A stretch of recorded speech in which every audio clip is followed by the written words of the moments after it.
My name is Judy Robertson, and it's my pleasure to be the practitioner here today. The practitioners for the center. If you have anything causing you any kind of discomfort, no matter how large or small, God does not judge. You are welcome to fill out a prayer card there on the table, place it in the box, and the practitioners will pray for you this coming week. Now, if you would care to relax, close your eyes as you wish while I do the invocation.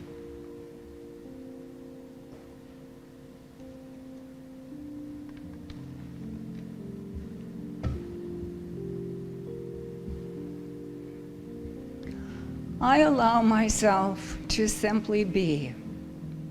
I breathe in and I breathe out.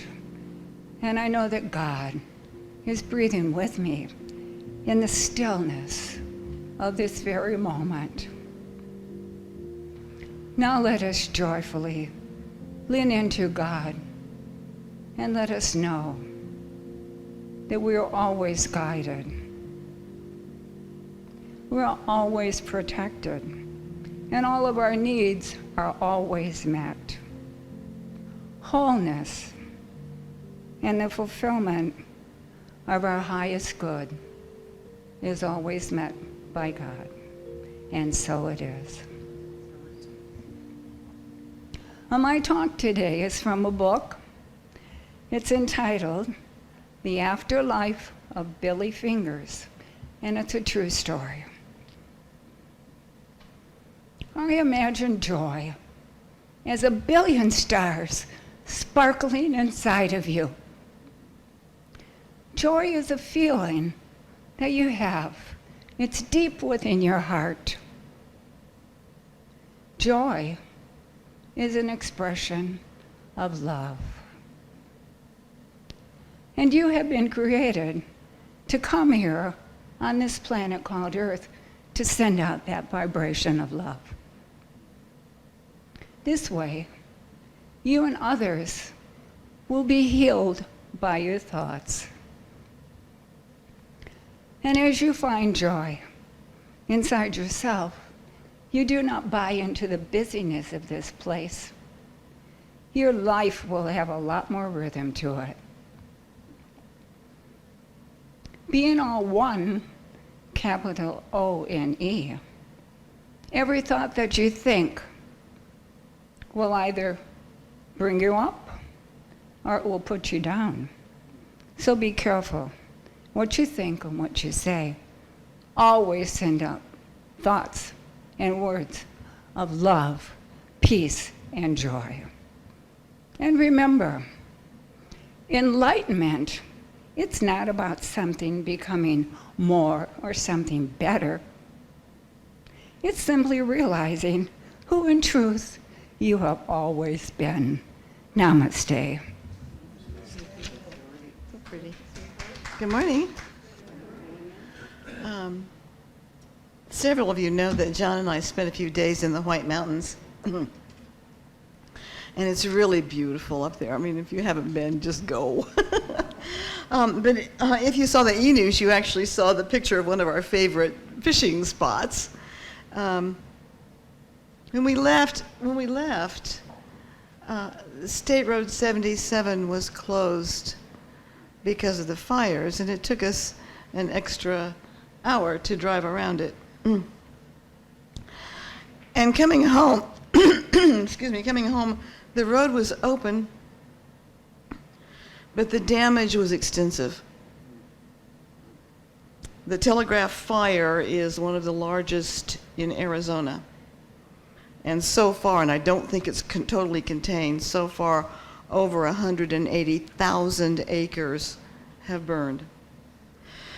So it was really kind of hard to take in what we were seeing, and especially to balance that with the fun that we had just had in the White Mountains, the beauty, the lakes, the animals, everything. It was just so pretty. And as I looked out the car window, I thought, this is what I want to talk about on Sunday. How do we make room in our heart for both beauty and destruction, for pain and for joy.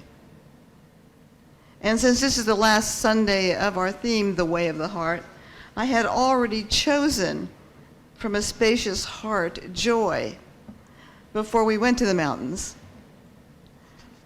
And my experience in the mountains taught me that it is only when our heart is open and spacious that it can hold everything in balance so that we don't lose it when we see devastation all around us. Mark Nepo tells us that we have to be like fish. He says a fish must keep their gills open in order to survive moving through the water. Humans must keep their hearts open in order to move through the difficult and wondrous river of experience. Letting life move through an open heart is how we make medicine out of our suffering. Isn't that a great statement? I just love it. So how do we keep an open heart? How do we keep a spacious heart so that life can move through us? How can we understand the impermanence of heartbreak so that we don't shut down and miss this incredible thing that we call life? You know, I've told you before about my friend, but his story is apropos today in Los Angeles. Earl was a fabulous organist and percussionist, and he was particularly gifted on the marimba. He played with prominent bands like Artie Shaw. He was a studio musician. And if you remember the film Dr. Zhivago, that haunting Laura's theme, that's Earl on marimba. And then in the delightful Disney film Lady and the Tramp, he played the marimba in the song, "We Are Siamese If You Please, We Are Siamese If You Don't Please." He traveled the United States. He wrote music, especially for the marimba, which is a cherished instrument in Japan, and the Japanese students knew and loved his music. And they would travel from Japan just to sit at his feet, and they called him Maestro. Yet when you talked to Earl for any length of time, what he consistently focused on was his greatest disappointment. When he was young, he was awarded a scholarship to Juilliard, but his father died suddenly. His mother wasn't well, and he had to give up his dream in order to support his mother and his sister. And when he gave up that dream, he closed up his heart. His life was filled with so many blessings, but his heart was filled with disappointment, regret, anger, resentment. Earl had a truly phenomenal life. Oh, thank you, sweetheart. Earl had a truly phenomenal life, but he missed it. You know, he missed it because he could not open up his heart. Well, I've been reading a book called The Spacious Heart. It's by Donald Clymer and Sharon Clymer Landis. They're brother and sister. And growing up, they barely knew each other because there were 11 children in the family. Unbeknownst to each other, they both took a very spiritual path. And as adults, when they discovered their shared passion, they wrote this book together. And one of the things that they emphasize is the power of prayer. Not the prayer they learned from their Mennonite upbringing, which was harsh, acknowledging that they were sinners to a punishing God. Rather, they found softer prayers that pulled God in, that opened up the heart. In fact, when I read them, I consider them more like meditations, those ways that we get to that deeper level, that core of who and what we are.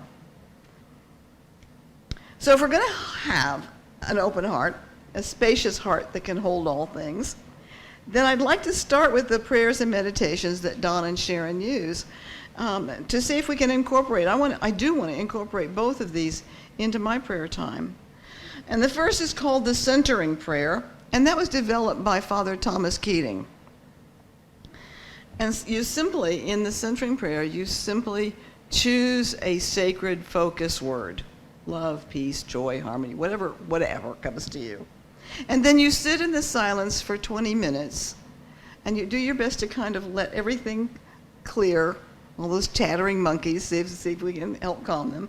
And then when your mind begins to wonder, bring it back to that focus word. And you just continue to do that for 20 minutes. And the second form of prayer, they call the prayer of welcome. And this is the one that fascinated me. And I'm going to begin with a story that Sharon tells. She says, one morning while brushing my teeth, I reached up to scratch a spot off the bathroom mirror and instantly noticed some extra fullness under my arm. I froze for a second, then dropped the toothbrush and tentatively felt around for a lump. 3 years into remission from lymphoma, this was no small matter. Now, a week later, I'm lying on an ultrasound table, left arm raised over my head, the technician resting his arm on my belly to steady his hand as he reaches across my body to take images. Suddenly, I can't breathe under the weight of his arm. His touch, our human connection, coupled with my vulnerability and his kind words, makes this all too real. I want to scream, I want to disappear, I want to get away from this pressure. I'm aware that my breath is turned shallow from the chest instead of deep from my belly and is triggering a bodily reaction of run away. Noticing my very human reaction of fight or flight, I instantly fall into practicing the prayer of welcome. Welcome, fear, welcome. This fear belongs. In saying yes to life, I embrace knowing that life includes things that are out of my control. I let go of my need for health, happiness, and security. I let go of my need to change this situation. Then I allow the fear to settle in, feeling it but not identifying with it. My thoughts race and I let them be. And after a few minutes, my body relaxes, my breathing eases. During this same session, Sharon also felt anger. Anger that the cancer could be returning, how unfair. And again, she turned to that prayer of welcome. Welcome, anger, welcome. This anger belongs. I let go of my need to have things go the way I think they should go. I change my thoughts.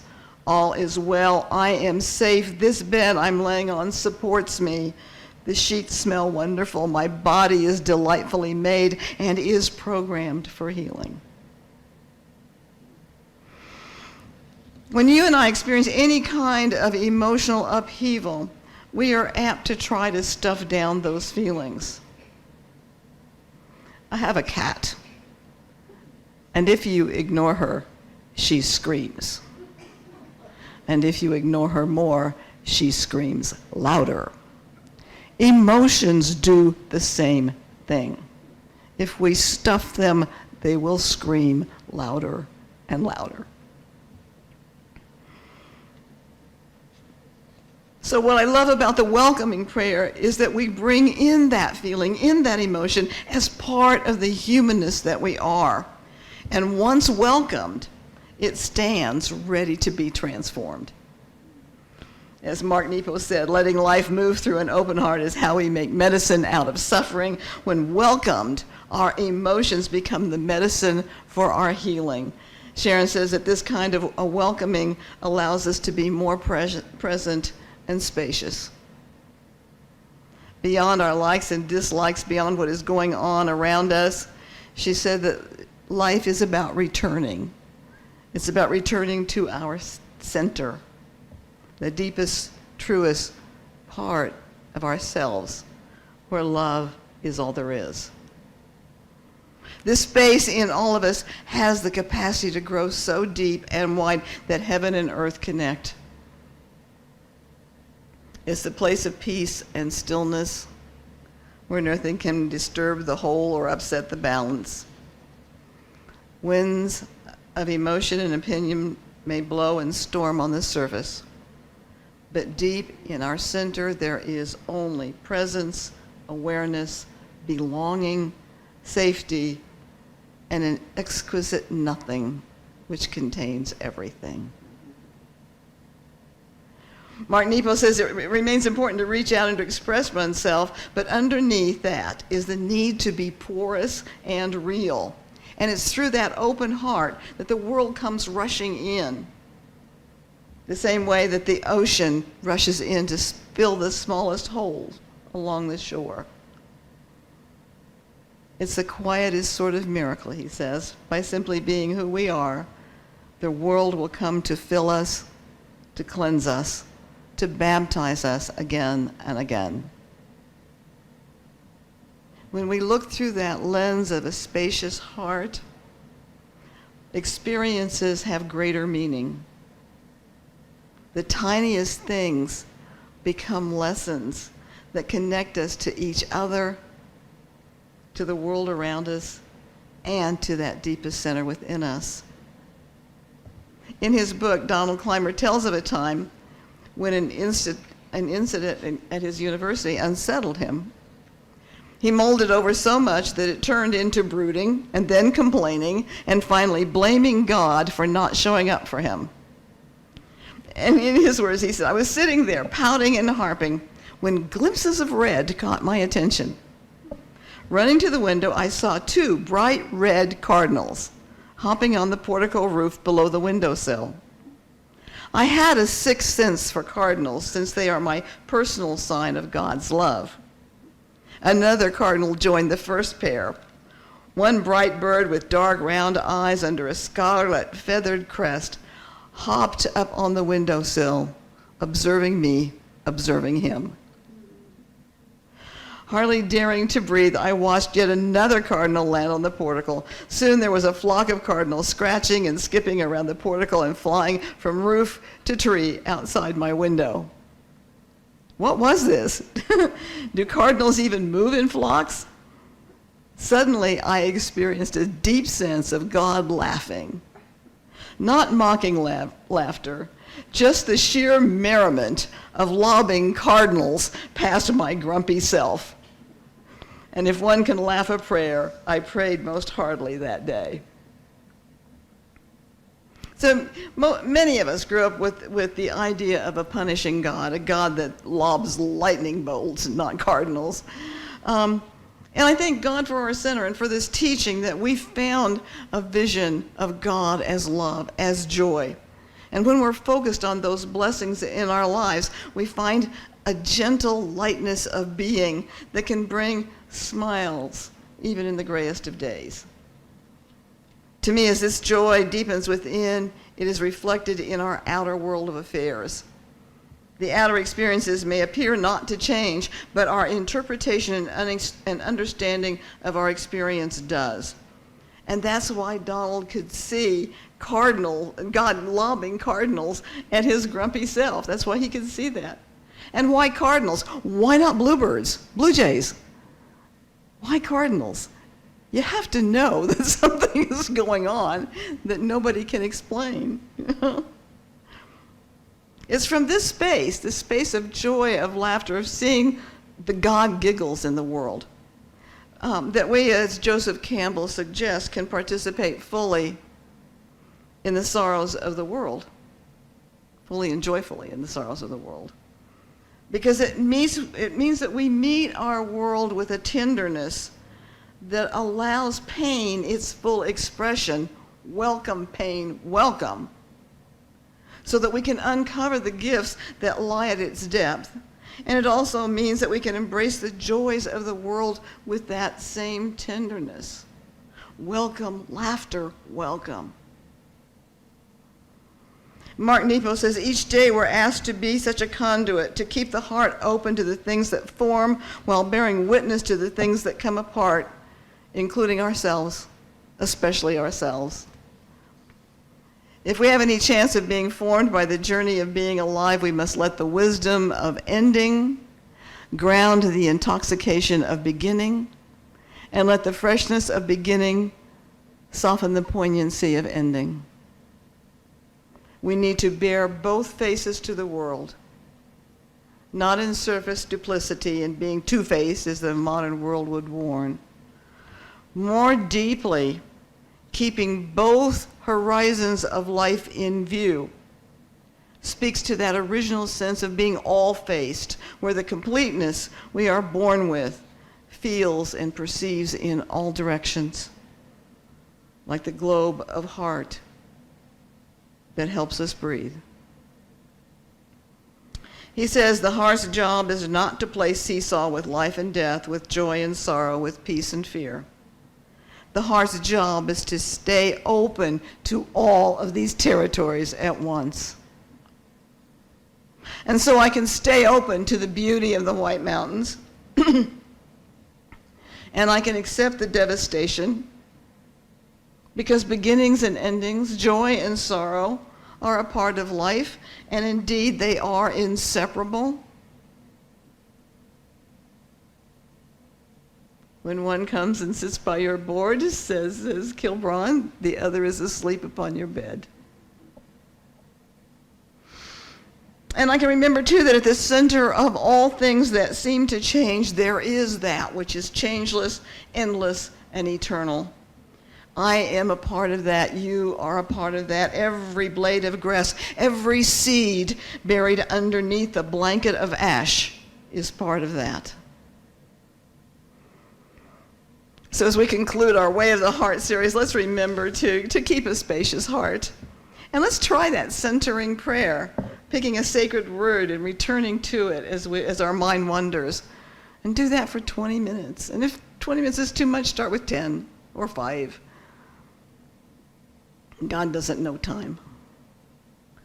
And the prayer of welcome, allowing those emotions that we might be stuffing, that we might want to not look at, allow them in to be welcomed, to belong, and in that belonging to be transformed, so that our suffering becomes the medicine for our deepest healing.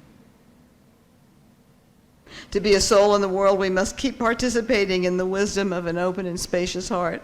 It's then that we can discover our own wisdom and use our own gifts so that we can express all that we were born to be, to ourselves, to each other, and to the world. Thank you. Namaste.